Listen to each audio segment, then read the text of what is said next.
Böyle oldan Feragat Pervan'ın Kosmurat Pervan'ın İnci Doğran'ın bayrağına Paroti 50 manat bayrak koyuyor. 10 manat yıkılana 10 manat bayrak koyuyor İnci Doğran Feragat'ın İnci. Aydoğan Elcan oğlu.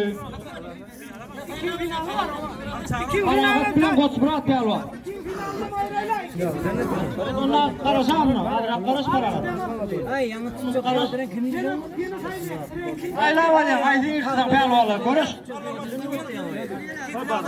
Ya Ya tam kara çıkıp bir oturan var mı?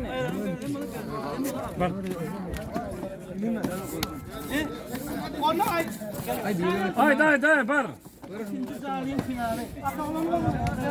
Allah Murat Pervan gözüm aydın. İkinci aylan finali.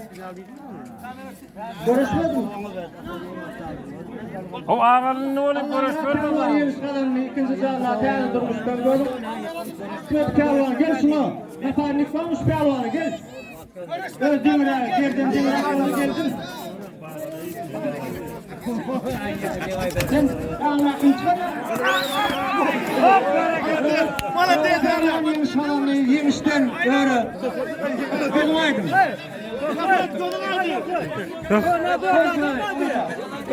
Hemen kıtım. Gel onu gel. Gel barış ha.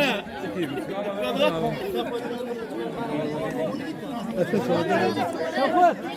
Hadi bak kırıklarda adam mı diyor? Gel lan.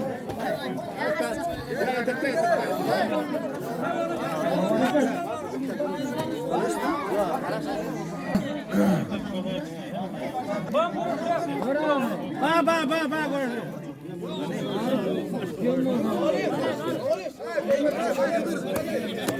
Burası barsana.